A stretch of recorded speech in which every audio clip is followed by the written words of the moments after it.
All right, here I am at the Elm Street Railroad crossing in Griffith, Indiana. Now, this crossing right here is a rather interesting one owned by the C.N. Madison subdivision, which is the subdivision that runs from Kirkyard and goes down south and eventually, east and west once you hit, the Broad Street area.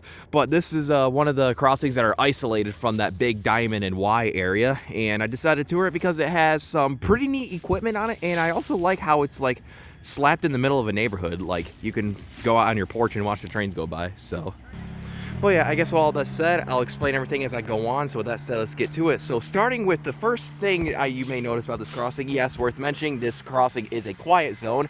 And right below the no train horn sign that they put on this little poster is a big freaking dot tag that they decided to slap on in case, nobody gets the memo of the blue tags on the crossings. And as you can see, there's a dot number, and the dot number is 260663X.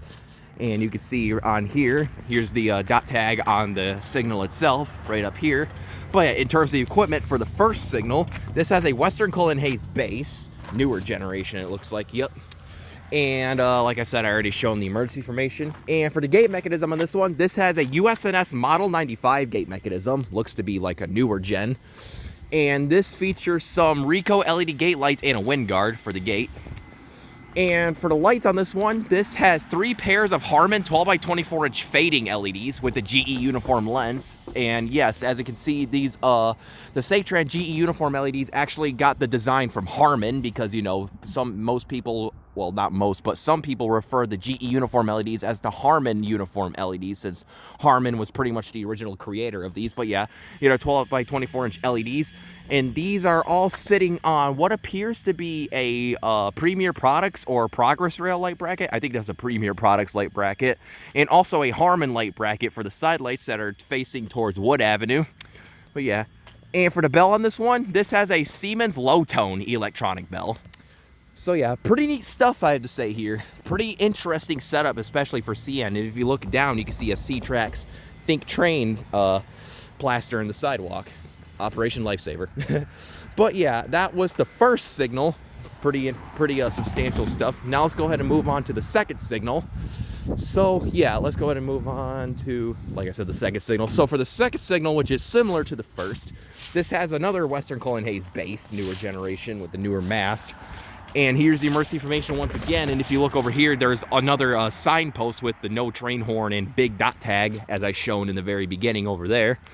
And for the gate mechanism, this has another us&s Model 95 gate mechanism. And this features some more Ricoh LED gate lights and a wind guard for the gate. And for the lights, this has 2 more pairs of Harman 12x24-inch GE uniform fading LEDs, as you can see. Or I should say Harman uniform fading LEDs per se. And these are also sitting on another Premier Products light bracket.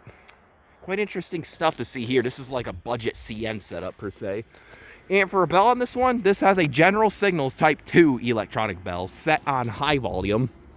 And one thing worth mentioning about the bells that these 2 bells only ring when the gates are going down, and they ring again when the gates are going back up. So basically like Columbus Avenue number 3 and the Main Street crossing that I toured in Bancroft not too long ago. You can see another C-Trax Think Train sign, and there's another post right here indicating that this crossing is a quiet zone.